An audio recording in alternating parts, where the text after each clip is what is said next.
तीसरे दिन का सवेरा महाभारत के युद्ध भूमि पर नई चुनौतियों का आगमन लेकर आया। जैसे ही सूरज की पहली किरण ने धरती को छुआ, योद्धाओं की तलवारें फिर से खून से रंगी गईं। उनका सामना करने के लिए पांडव भी कमर कस चुके हैं। अर्जुन और भीम के नेतृत्व में जो कौरव सेना को चुनौती देने के लिए उत्साहित हैं। यह युद्ध न केवल शक्ति का परीक्षण है, बल्कि रणनीति और कौशल का भी परीक्षण है। आप देखेंगे कि कैसे पांडव योद्धा व्यूह रचनाओं का प्रयोग कर कौरवों की चालों का मुकाबला करते हैं। इस दिन आप भीष्म पितामह को पूरी ऊर्जा के साथ युद्ध करते देखेंगे, जो कौरवों के लिए अद्भुत रणनीतियां प्रस्तुत कर रहे हैं।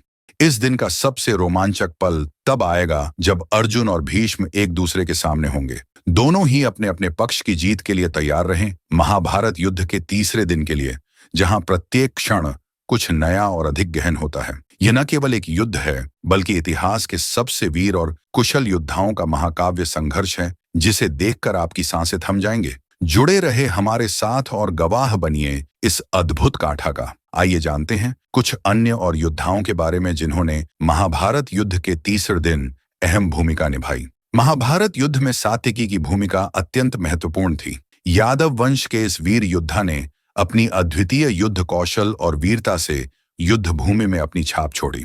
सत्यकी, जो कि श्री कृष्ण के मित्र और सखा भी थे, ने पांडवों की ओर से युद्ध में भाग लिया। विशेष रूप से जब अर्जुन जयद्रथ को मारने के लिए गए थे, तब सत्यकी ने युधिष्ठिर की रक्षा की थी। उन्होंने कई महान योद्धाओं का सामना किया और उन्हें पराजित किया। उनकी वीरता और दृढ़ संकल्प ने पांडवों को कई बार विपत्ति से उबारा और युद्ध में उनकी महत्वपूर्ण भूमिका रही। घटोत्कच मायावी शक्तियों के धनी थे और उन्होंने महाभारत के युद्ध में कई बार अपने इन विलक्षण क्षमताओं का प्रयोग किया। उनकी असाधारण योग्यताएं और निस्वार्थ भाव से किए गए पराक्रम ने पांडवों को अनेक संकटों से उबारा। कुरुक्षेत्र की युद्ध भूमि में उनका साहस और त्याग की भावना आज भी हमें प्रेरित करती है।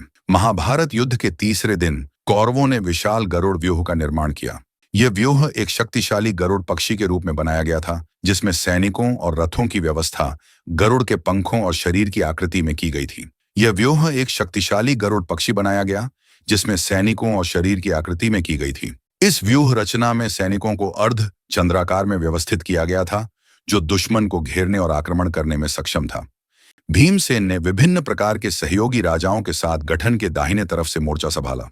पांडवों को उनके विरोधियों के खिलाफ तीव्र टकराव के लिए तैयार करते हैं। आइए अब जानते हैं महाभारत युद्ध के तीसरे दिन की कुछ अहम घटनाओं के बारे में, जिन्होंने युद्ध में महत्वपूर्ण भूमिका निभाई। महाभारत के युद्ध के तीसरे दिन धनंजय के नाम से प्रसिद्ध अर्जुन ने युद्ध भूमि पर विपक्षी दलों के रथ विभागों में भारी तबाही मचाई। उन्होंने अपने तीरों से शत्रु सेना के नेताओं को धराशायी कर दिया। कौरवों की सेना, जिसका नेतृत्व धृतराष्ट्र के पुत्रों ने किया, उन्होंने मृत्यु को मात देने की इच्छा से और अपनी वीरता के प्रदर्शन के लिए पांडवों से लगातार युद्ध किया। उन्होंने पांडवों की सेना की कई जगहों पर व्यूह रचना को तोड़ा। युद्ध के इस चरण में धूल भरी आंधी ने सूरज को ढक दिया था और किसी को भी दिशाओं का पता नहीं चल रहा था। योद्धा अपने ध्वजों, नारों, नामों और जनजातीय पहचानों से दिशा निर्धारण कर रहे थे। इस उथल पुथल के बीच द्रोणाचार्य की सुरक्षा में कौरवों का व्यूह अचल रहा।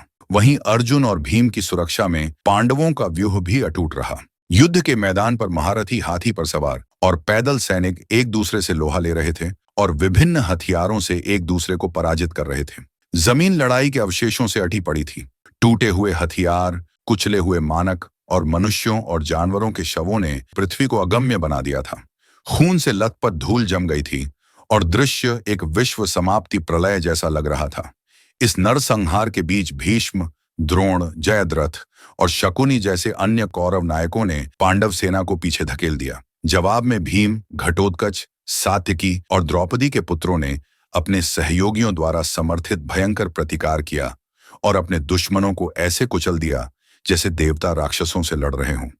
इसके बाद दुर्योधन ने पांडवों पर भीषण आक्रमण किया, परंतु पांडवों ने भी उतनी ही उग्रता से उसका सामना किया। क्रोध में आकर अर्जुन ने कौरव राजाओं से युद्ध किया और अभिमन्यु तथा सात्यकी ने शकुनी की सेना का सामना किया।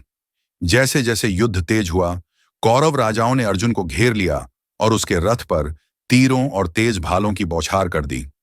अर्जुन ने उनका मुकाबला अपने दिव्यास्त्रों से किया। दोनों पक्षों के योद्धा एक दूसरे को पराजित करते हुए आकाश में ग्रहों की तरह चमक रहे थे।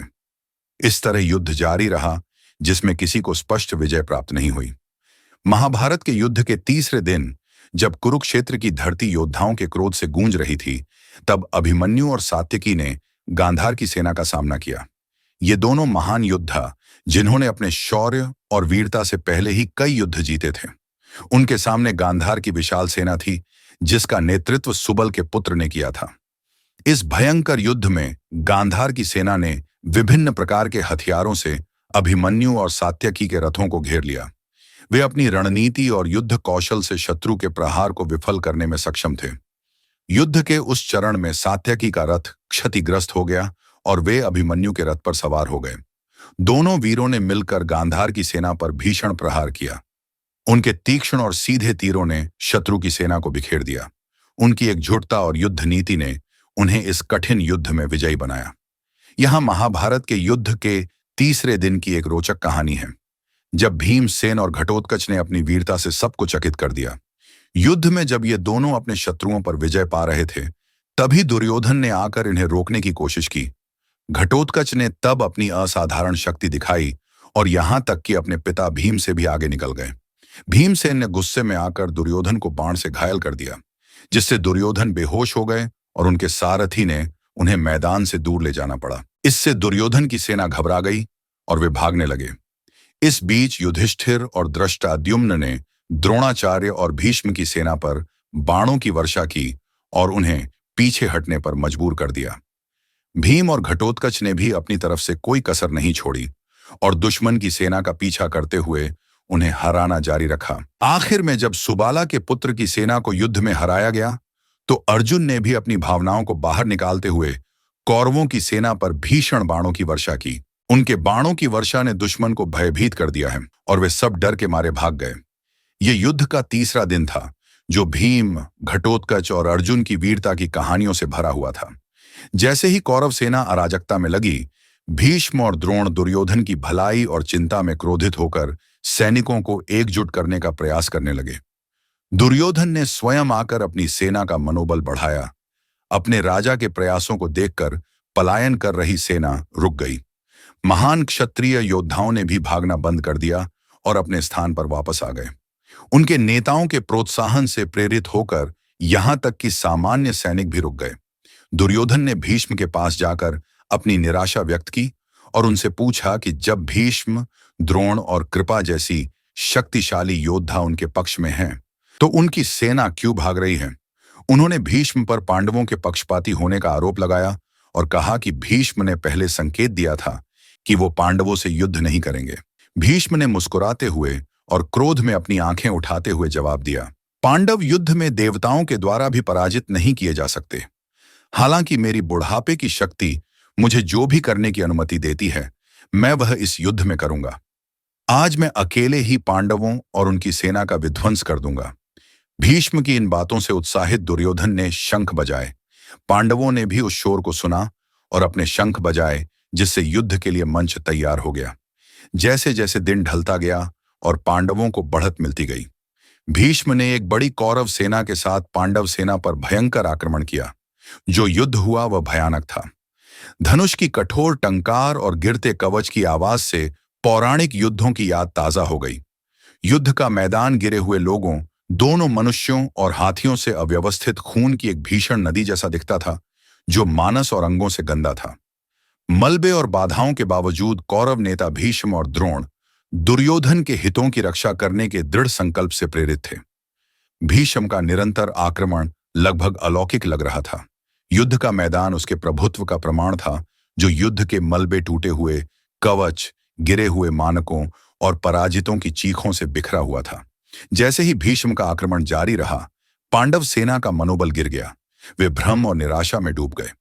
यह दृश्य पूरी तरह से अस्त व्यस्त था, क्योंकि भीष्म के लगातार हमलों के दबाव में पांडवों की अनुशासित सेना भंग हो गई थी, जिससे पांडव सेना बिखर गई और महाभारत के महान युद्ध में एक महत्वपूर्ण क्षण का संकेत मिल गया। महाभारत के इस रोमांचक दृश्य में श्री कृष्ण, जो कि अर्जुन के सारथी हैं, युद्ध भूमि के उत्पात को देखते हैं। वे अर्जुन से कहते हैं कि वह अपने पहले किए गए वचन को पूरा करें, जिसमें उन्होंने कुरुवंश के शक्तिशाली योद्धाओं भीष्म और द्रोण को हराने का संकल्प लिया था। कृष्ण अर्जुन को याद दिलाते हैं कि उन्होंने कैसे कहा था कि वे सभी विरोधी योद्धाओं को युद्ध में हराएंगे, और उन्हें समझाते हैं कि वे अपने इस वचन को सच साबित करें, क्योंकि उनकी अपनी सेना भारी संकट में है। अर्जुन कृष्ण के शब्दों से प्रेरित होकर उनसे कहते हैं कि वे उनके रथ को दुश्मन की सेना के माध्यम से भीष्म की ओर बढ़ाएं। जैसे ही वे भीष्म के नजदीक पहुंचते हैं, महान योद्धा भीष्म तीव्र तीरों की बौछार करते हैं, जिससे रथ तीरों की घनी वर्षा में ओझल हो जाता है। इस हमले के बावजूद श्री कृष्ण अपने असाधारण कौशल और साहस के साथ उनके रथ को कुशलतापूर्वक चलाना जारी रखते हैं। जवाब में अर्जुन अपने शक्तिशाली धनुष को उठाकर भीष्म के धनुष को अपने तीरों से काट देते हैं। भीष्म के धनुष कटने के बाद तुरंत एक और धनुष उठाते हैं और उसे फिर से तनाव मिलाते हैं, लेकिन अर्जुन क्रोध से उत्तेजित होकर उनके इस नए धनुष को भी काट देते हैं। भीष्म अर्जुन के युद्ध कौशल की सराहना करते हुए उन्हें उत्कृष्ट योद्धा कहते हैं। युद्ध के इस तीव्र क्षण में श्री कृष्ण भीष्म के तीरों को चकमा देने के लिए रथ को तेजी से घुमाते हैं। भीष्म बड़ी शक्ति के साथ अर्जुन को तीखे तीरों से घायल करते हैं। इस तरह अर्जुन और भीष्म के बीच ये भयंकर युद्ध जारी रहता है। युद्ध में भीष्म के पराक्रम को देखते हुए श्री कृष्ण ने देखा कि भीष्म सर्वव्यापी सूर्य की भांति बाणों की वर्षा कर रहे हैं और युधिष्ठिर की सेना में ऐसा उत्पात मचा रहे हैं मानो प्रलय की घड़ी आ गई हो। इस दृश्य से अत्यंत परेशान कृष्ण ने सोचा कि युधिष्ठिर की सेना इस हमले का सामना नहीं कर सकती।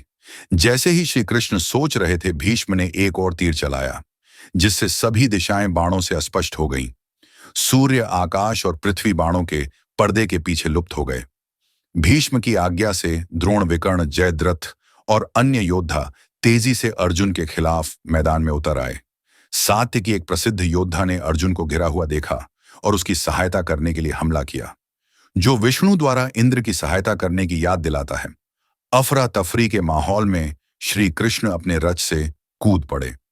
अपना तेज सूरज जैसा चक्र लेकर भीष्म की ओर दौड़ पड़े। जैसे ही कृष्ण आगे बढ़े, उनके पीले वस्त्र और दीप्तिमान चक्र एक उग्र धूमकेतु के समान थे, जो कौरवों के विनाश का संकेत दे रहे थे। सशस्त्र और क्रोधी श्री कृष्ण को देखकर कुरुवंश के अंत के डर से दुनिया निराशा में विलाप करने लगी।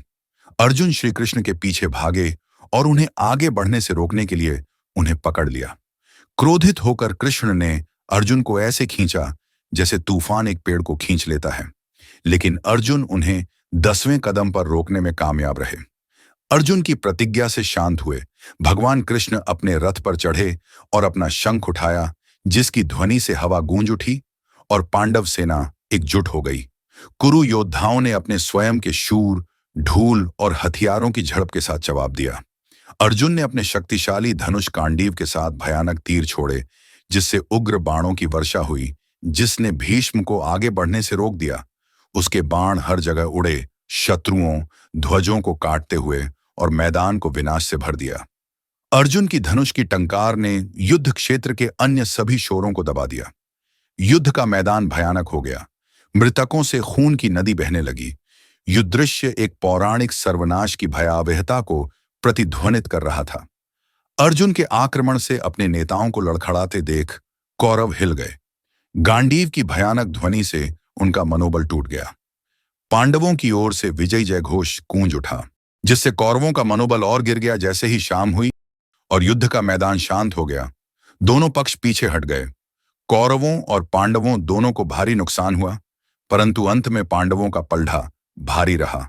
महाभारत के युद्ध के तीसरे दिन पांडवों ने कौरवों पर अप्रत्याशित रूप से बढ़त हासिल की। इस दिन की शुरुआत में कौरव सेना ने पांडवों पर भारी दबाव बनाया, लेकिन जैसे ही दिन आगे बढ़ा, पांडव योद्धाओं ने अपनी चतुराई और वीरता से मैदान में वापसी की। अर्जुन की अद्वितीय धनुर्विद्या और भीम के पराक्रम ने कौरव सेना को कई मोर्चों पर पीछे धकेल दिया। इसके अलावा श्री कृष्ण की रणनीतिक सलाह ने पांडवों को कई बार कठिन परिस्थितियों से उभरने में मदद की।